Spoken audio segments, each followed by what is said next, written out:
Assalamualaikum warahmatullahi wabarakatuh. Selamat pagi anak-anakku yang hebat. Bagaimana kabarnya kalian hari ini? Semoga kalian dalam keadaan sehat semuanya ya. Oke, pada pertemuan kali ini kita akan membahas tentang peduli terhadap sesama. Simak videonya sampai akhir karena nanti di akhir video ada kegiatan yang harus kalian lakukan. Oke, langsung saja ya. Yang pertama kita bahas dulu tentang pengertian peduli. Peduli itu seperti apa sih? Nah, gitu. Jadi, pada intinya, peduli adalah sikap di mana kita melibatkan diri dalam suatu persoalan atau keadaan yang terjadi di sekitar kita. Entah itu keadaan yang ada di sekitar keluarga, di lingkungan keluarga, di lingkungan sekolah, maupun di lingkungan masyarakat. Nah, orang-orang yang peduli itu mereka itu terpanggil melakukan sesuatu kebaikan di lingkungan sekitarnya. Sampai di sini paham ya pengertian peduli? Kemudian yang berikutnya, mengapa perlu memiliki rasa peduli lah? Untuk apa toh kita memiliki rasa peduli?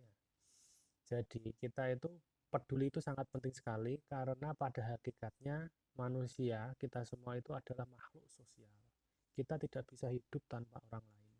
Kalau kita tidak peduli sama orang lain, bagaimana kita bisa hidup? Nah, kalau kita baik sama orang lain akan memperlakukan kita baik pula. Kalau kita memperlakukan orang lain, kalau kita tidak peduli, orang lain juga tidak peduli dengan kita. Sedangkan kita pasti butuh orang lain. Jadi sampai sini peduli itu sangat penting sekali. Paham ya? Kemudian yang berikutnya, nah, manfaat peduli terhadap sesama. Jadi peduli itu manfaatnya banyak sekali. Yang pertama menumbuhkan sikap positif, tolong menolong, ramah, dan lain-lain. Kemudian mengurangi sifat egois. Yang ketiga terwujudnya sikap gotong royong, saling membantu. Kemudian yang keempat menumbuhkan kerukunan dan kebersamaan. Yang kelima terwujudnya persatuan dan kesatuan. Oke, yang berikutnya bagaimana toh cara menumbuhkan sikap peduli terhadap sesama? Lah, ini yang perlu dilatih. Yang pertama, bangun kepekaan perasaan orang lain. Bangun kepekaan terhadap perasaan orang lain dulu yang pertama. Jadi, kita perlu memahami teman kita bagaimana perasaannya. Kalau teman kita sedih, murung, maka kita sebaiknya menghibur, jangan diabaikan. Nah, itu cara yang pertama. Kemudian yang kedua, ini juga perlu dilatih yaitu mempertimbangkan dampak dari tindakan yang kita lakukan kepada orang lain. Nah, pikirkan dulu. Jangan asal gerusa-gerusu. Kadang itu kita itu sering kalau ngomong itu nggak kontrol. Kadang manggil teman, gendut gendut, peng gepeng lah itu kan secara tidak langsung itu pasti menyinggung perasaan orang lain. Jadi kita harus memikirkan dulu. Oh, jangan asal ngomong sama orang lain. Itu ya. Paham ya? Kemudian yang ketiga, menentukan sikap. Nah, ini.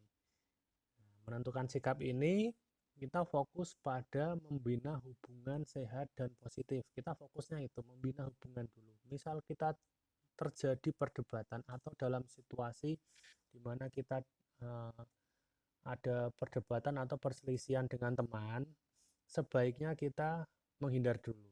Nah, kita pahami dulu kalau sebaiknya kita gini, diam dulu. Misal, oh, sepertinya emosinya meluap-luap, kita diam. Kalau perlu kita sementara menghindar dulu atau meninggalkannya dulu. Nah, itu untuk menghindari konflik. Kurang lebih seperti itu. Nah, sampai paham ya sampai sini ya. Kemudian yang berikutnya implementasi peduli terhadap sesama. Prakteknya apa saja toh? Nah, yang pertama menengok saudara atau tetangga yang sedang sakit, kemudian rutin bersedekah. Yang ketiga memberikan sumbangan terhadap korban bencana alam. Nah, implementasi ini prakteknya saya cuma memberikan 3 contoh. Sebenarnya banyak sekali implementasi peduli terhadap sesama. Nah, ini tugas kalian. Diperhatikan baik-baik. Tulis di buku hari ini kalian sikap peduli kalian sudah melakukan sikap peduli apa. Nah, misal dengan adik, oh saya peduli dengan adik, contohnya apa? Oh saya peduli dengan orang tua, contohnya apa? Oh saya peduli dengan orang tua, dengan tetangga, contohnya apa? Satu saja ditulis di kertas, kemudian diupload. Itu ya, paham ya? Kalau yang belum paham silahkan nanti ditanyakan melalui WhatsApp boleh, kolom komentar boleh. Itu dulu dari Pak Nur, sampai ketemu lagi di pertemuan berikutnya. Jangan lupa jaga protokol kesehatan, jaga kesehatan, semoga COVID segera berlalu dan segera tatap muka. Oke, kita tutup. Wassalamualaikum warahmatullahi wabarakatuh.